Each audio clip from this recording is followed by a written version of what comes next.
I'm going to turn and talk to our guest we have in. I love having Allen West in the studio, Lt Col Allen West. Hello, sir. Good to be with you, Debbie. Glad you're here. Yeah. I do want to talk to you about your campaign. You are a candidate now. But before we get to that, I was watching your face during Elizabeth Warren's Good thing I wasn't clip. on camera. So, do you have it? Would you like to respond to her position on immigration? Well, first of all, the leftists never talk about illegal immigration. They immediately go to immigration is good for America. We can understand that. We agree with that. But the question is about illegal immigration. And it is very perplexing to me that you have people running to be president of the United States of America that they don't believe that there should be a United States of America. Because if, you know, it's very simple. So what do you want to be the president of? A piece of land between Mexico and Canada? You just want to rule that territory like some warlord? No, seriously. Yeah. But if you believe in open borders, if you do not believe that it is a criminal act to cross our border illegally, then you don't believe in our national sovereignty.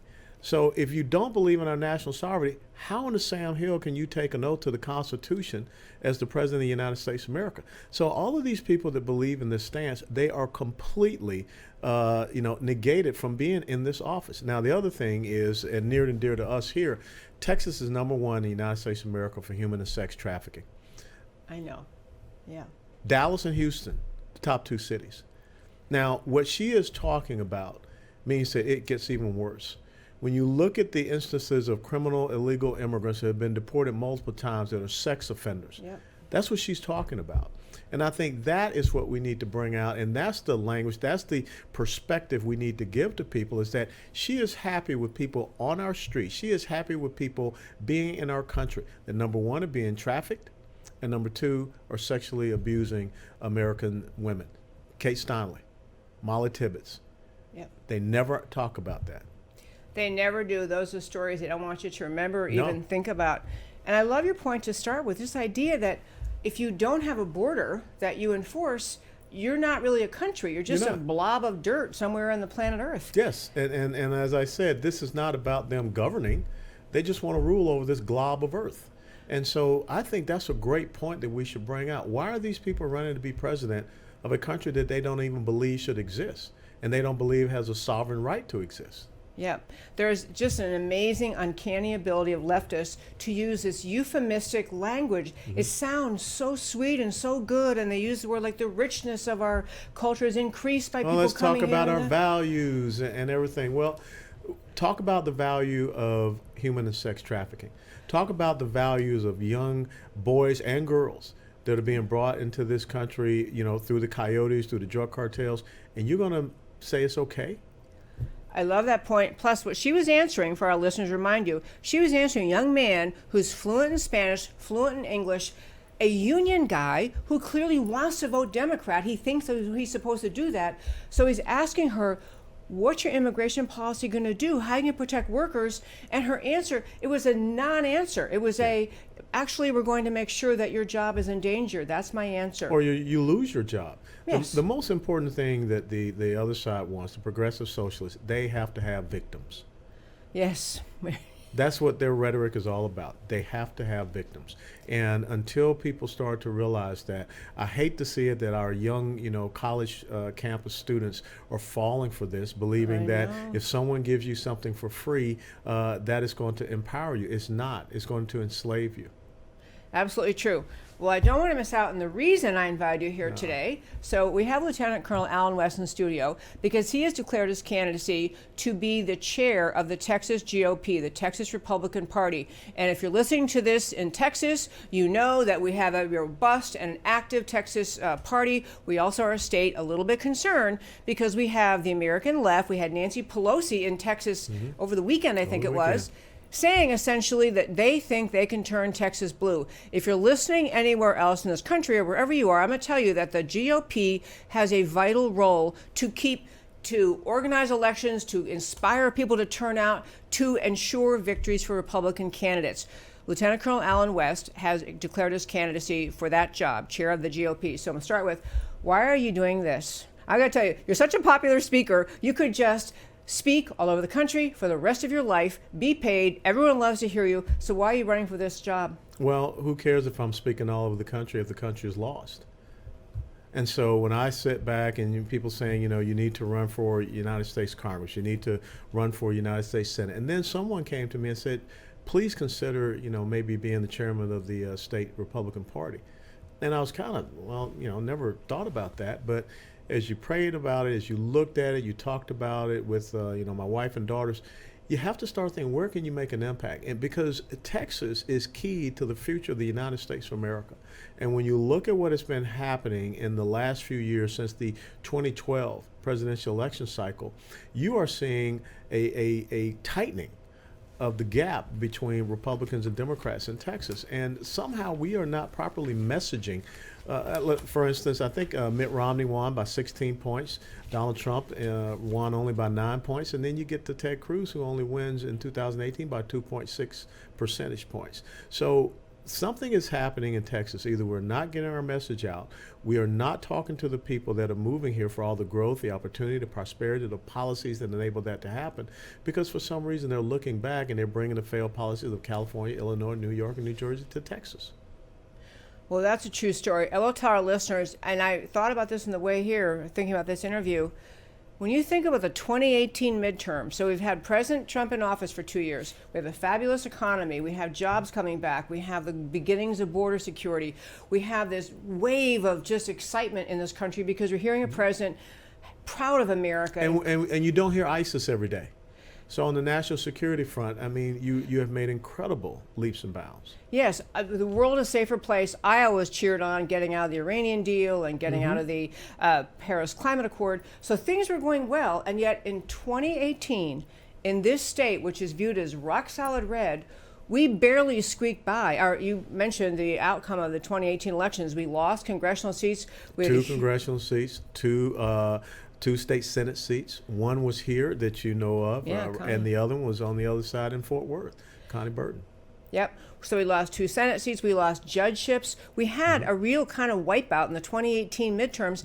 And I know that the argument is, well, since the Republicans won the 2016 elections, it's off election year, maybe the Democrats have more energy. But that reaction or that outcome in 2018, given how great things were going, is extremely bothersome. It's it should be, I could understand a onesie twosie thing, but when you lose 12 state House seats in Texas, that tells you something. That tells you that we're not getting our message into these urban population centers and the suburban areas. We continue to do well in the rural areas. There's no doubt about it. But when you look at the shift of demographics, Toyota North America moving into Plano, and then also when you look, as you alluded to earlier, what's happening on our college campuses here, even in the state of Texas, we need to be challenging these professors, these administrators, and everything, and we need to be supporting our young constitutional conservative students on these college campuses. Oh, we definitely do. So in Texas, this state party chair thing is an interesting thing. As a little aside, some people can look at the job and say it's kind of a managerial job. You make sure you have the kind of chairs in place, you encourage voter registration drives, but you're really talking about, you just encourage the vital administrative things, but they don't get people motivated and on fire and passionate. They don't convey positions on issues. They just convey, here's how you do it, come join our Republican club. But there is not, in my view, in Texas, in the 2020 election cycle, there's no voice, no one running. I mean, Ted Cruz isn't on the ballot. He's often very viewed as to be inspirational. There's no one really championing at the state level what we, the GOP, stand for versus the Democrats. It's very interesting that you brought up Nancy Pelosi being here this past weekend, and she was talking about how turning Texas blue, making it Democratic, will be wholesome for the United States of America. And the sad thing, Debbie, was that where was our response? When Alexandria Ocasio-Cortez comes into the state of Texas at South by Southwest, and she talks about eradicating the oil and gas industry, where was our response? And that's, I think, the thing that is very frustrating, because leadership, a person can be in a leadership position, they can still manage resources. But sometimes being a manager of resources, doesn't mean that you can be that exact same leader. Exactly. Back to Nancy Pelosi a moment. It's for our listeners, if you don't know this, if Texas goes Democrat, if our state, the great state of Texas, in the 2020 presidential elections ends up supporting whoever the Democrats candidate will be, and Trump loses, we, the country, we will not only lose the Republicans will lose the presidency. It really sets in place a whole series of problems we'll have way down the line. Redistricting is part of the problem. Absolutely. You want to talk about that one, redistricting? Yeah, sure, because right now Texas has 38 electoral votes. There is no doubt with the population shift over the past 10 years, Texas will pick up another 2, maybe 3 electoral votes. That puts it at 40 to 41, still less than California, which is at 58. But we're supposedly the second largest, the largest, conservative red state. But Yes. if that is gone, then from a national elections perspective, you're never going to get there again. Now, all of a sudden, if you lose more seats in the state house, which is what Eric Holder is sitting back trying to mastermind, and what Nancy Pelosi is, pulling the levers on, then they'll be in charge of the redistricting somewhat here in Texas. And if they're in charge of redistricting, where do you think those 2 to 3 new seats will go? And then furthermore, what do you think will happen with some of the existing seats and how they'll redraw those Will be lines? carved out of Congress. And that ties into the other thing, was that we lost 56 judgeships Oh, I know. in 2018. So now who do you have that's going to, challenge those redistricting decisions if they go through the court system? And so that's why we have to sit back and look at this thing strategically, and not continue to play checkers while you have people that are playing chess. Yeah, the other expression that's often used is about Einstein's definition of insanity. You keep doing the same thing over and over and expecting a different result. And we have in Texas, we have an active GOP presence in almost every county. We have meetings of organizations. We have precinct chairs who form an executive committee, and they have meetings, and we do voter registration drives. We knock on doors. But we lost in 2018, despite, I would describe, a very vigorous effort on the part of the Republicans trying to get our voters out. And it was this enthusiasm gap. Now, part of that is because the Democrats were out of power, and they were out of their minds because their candidate lost. And that's kind of going to happen every time. But there was not a passionate voice, except for President Trump, saying, here's what we stand for. Here's what we want. So how are you going to message in Texas? What are you going to talk about? It's very simple. It was a funny thing. I was down in Rosenberg, Texas over the weekend doing an event at a shooting range. And the people that were the food vendors for the event, 2 black twin sisters. And I was there at their food truck, and the woman said, they told me you were going to be here, so I studied you and looked you up. I found you very interesting. She said, but can you just give me the delineation, the difference between Republicans and Democrats? And I told her very simple. I said, we want to make you victors, they want to make you victims. I said, we want you to not just have this one food truck, we want you to have 2 or 3 more. And then on top of that, maybe we want to help you to open up a restaurant. And then on top of that, maybe you franchise your restaurant. I said, the other side would rather have you sitting in Section 8 housing waiting for a welfare check. On the welfare line, yep. And that's it. And right there, in 3 to 5 short minutes, she got it. And she admittedly said, I have not been voting in my best interest. I said, maybe because we haven't been telling you what your best interest is. We haven't been talking to you. We haven't been talking to you. Yeah, it's a big challenge in Texas. We have, of course, as you alluded to earlier, we have transported Californians who think they came to Texas, they sure love the jobs and the economy here, but they think they can still vote Democrat and still have somehow reap the benefits of the Republican economy. Those kind of messages have to get out there. Well, sure, and that's why I wrote the book. This came out last year, October, Hold Texas, Hold the Nation, because we do a comparative analysis on tax policy, regulatory policy, housing policy, and it's easy. We just have to lay it out in a very simplistic manner that, as I call it, Joe and Jane six-pack can understand and discern. And that's what we have to do. And we have to do it every single day, Debbie. And we can't just, like you say, talk within our GOP clubs. Today I had an interview with the Texas Tribune. And, they were... enemy territory. Yeah, Go ahead. but that's where you got to go. I know. I wear paratrooper wings because what? Paratroopers jump in behind enemy lines. They don't jump in front of the enemy, and they jump in behind enemy lines to cause disruption and confusion. And so here I am talking to this young lady who happened to be an African-American reporter for Texas Tribune about diversity in the GOP. And I said, well, first and foremost, everyone needs to understand that the Republican Party of Texas was founded by blacks on July the 4th of 1867. She didn't know that. That is actually amazing, because I feel like we say that so often, but she'd never heard it. Go ahead. She had never heard it. Yeah. And so think about if that can trickle out, and all of a sudden people start to understand in 1867, blacks were forming this party when the Democrats were forming the Ku Klux Klan. And you just start to that's walk such a it, good and contrast. you just start to walk it through history. You walk it through the 13th, the 14th, and 15th Yep. Amendments. You know, all of those things. Who pushed it? Who pushed it? And she asked, well, yeah, but you know, the Civil Rights Act. I said, the Civil Rights Act would not have passed if it weren't for Senate Republicans. Everett Dirksen, Al Gore Sr., and Robert Ku Klux Klan Byrd were wholeheartedly against Yep. it. Yep. And so we have to understand our history. We have to go into these areas, these non-traditional voters or whatever, and talk to them about principles and values. I mean, Elizabeth Warren's talking about values. I'd love to talk to Democrat voters about values, especially in the black communities, Hispanic communities. Absolutely. I was mentioning before we came on that I came across this polling. I thought it was actually a study done.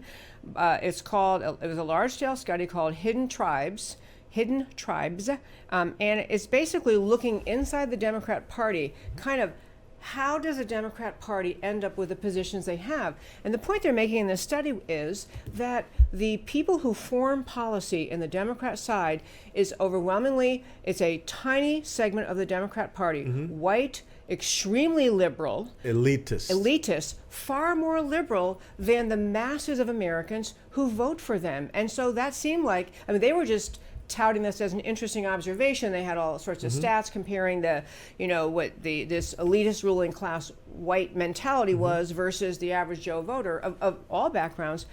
But it seems like it's an opening. It's a window to say, to black voters and Hispanic voters and college age voters, do you really believe this stuff that they're saying? I mean, immigration is one where you have Elizabeth Warren. She's pretty much saying, hey, come on in. We're going to let everybody in. You all be citizens, and we're going to provide all the welfare you need here.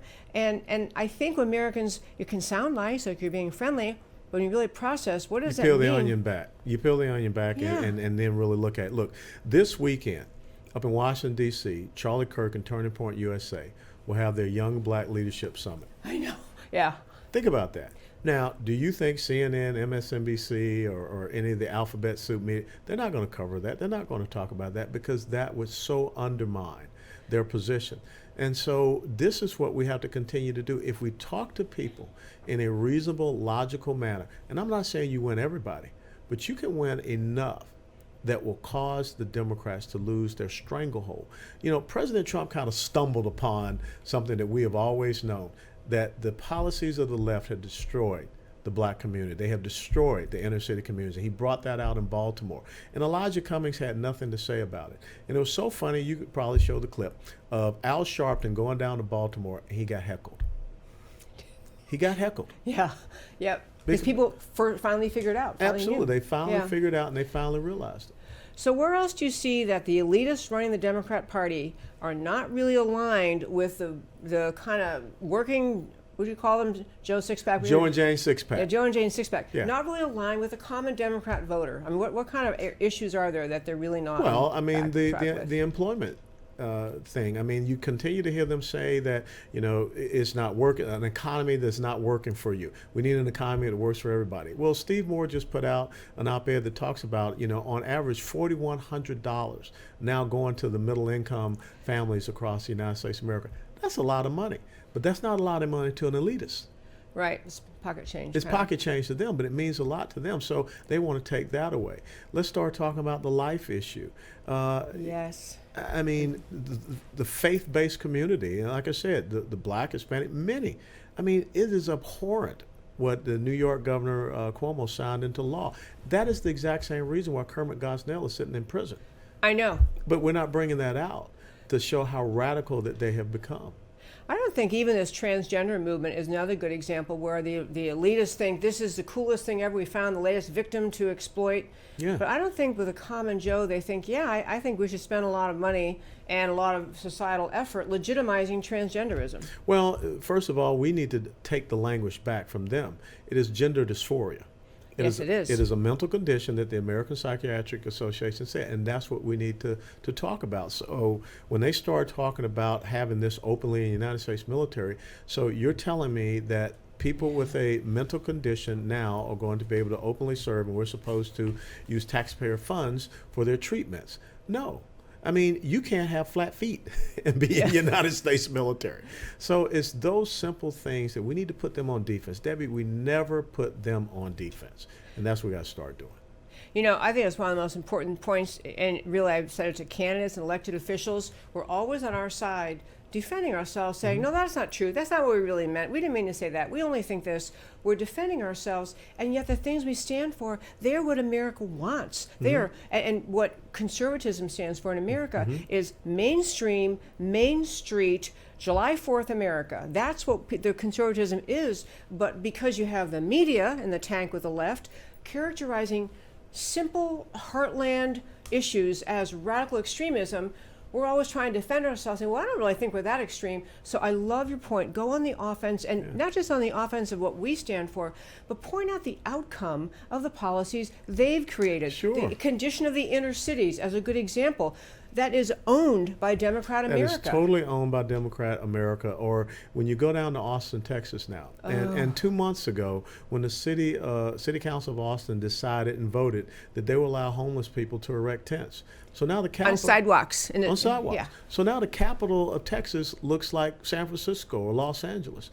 And so again, where was our pushback to say, hey, not in Texas. We don't want to see this. And now you're going to see, just the same as you've seen in San Francisco and elsewhere, the second and third order effects of businesses. So they're going to have to close up. Yep. Because why are you going to go down to downtown Austin for a live music show or concert when you know you're going to have to step over homeless people on the sidewalk? Homeless on the sidewalk and the drug paraphernalia that often accompanies their presence. I mean, it is just astonishing. There was, I think I told you this last time we were talking with you, but there was a woman who own one of those row houses. They have, they're attached walls in Austin, and her house was for sale. But if you took a picture from the street, the very house next door had a homeless person's tent on the sidewalk, and she said, how can I sell my home? Yeah, your property value is just tanked. You just can't. You can't. No one's going to come and say, oh, sure, I would take that. Yeah. And yet this is somehow, I mean, this is a picture or a glimpse into the mindset of the kind of left-wing worldview that somehow permissiveness, no standards, no rules, no guidelines. Open borders. Yeah. But they want to take away your individual ability to be able to defend yourself against all the criminality and what have you. And that's such a powerful point. It is. And in Texas, I'm going to tell you, it may be the only point you have to make. No, not really, but it's a serious thing. Texans rightfully cherish their individual right to possess, to own, use the Second Amendment, own a gun and protect yourself. Well, I think most Americans do. Because if you don't, then you end up looking like Chicago or Detroit or Baltimore, what have you. Okay.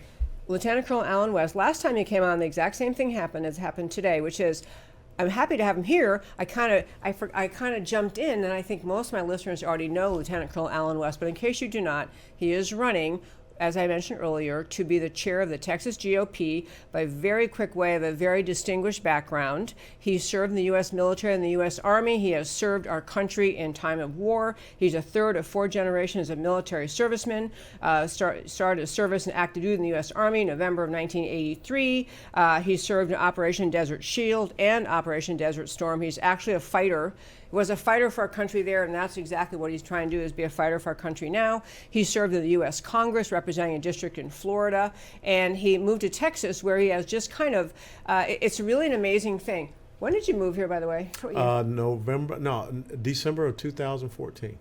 December 2014. Okay, it's a funny thing because so that's 5 years basically, or almost 5 years that you've been here.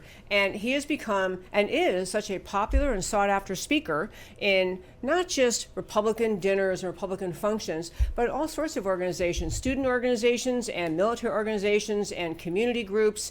He speaks all the time, but the reason I think his particular talent is really vital at this time in Texas is because his ability to talk about the issues, how we Republicans are different from Democrats, what we stand for and how different it is from what they stand for, how our values they're not just abstract, nice concepts, but they translate into whether you can live a life in safety, abundance, freedom, order, and security, which is what the Republican agenda and platform forwards, or do you live a life like downtown Austin or San Francisco, or a life where you are Elizabeth Warren and you abandon the borders and you decide that people can the entire agenda of the American left is really the evisceration of the identity of America, the existence of America. So I love that you're going to take this message all around Texas. And if people want to read about what you're doing and Sure.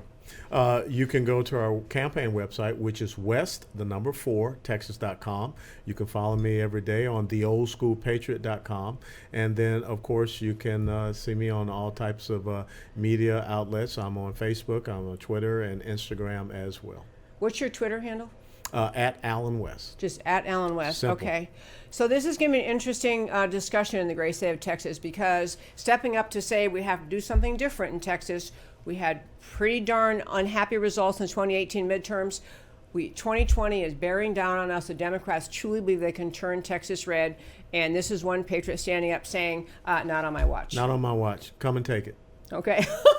I love that. Thanks. Okay. Thank you so much Always for a coming pleasure, today. Debbie. It's great to have Thank you. you. Thank you so much. Uh-huh. Okay, folks, Lieutenant Colonel Allen West, and next time he's here, I won't do his bio first. I won't do it last, I'll do it first.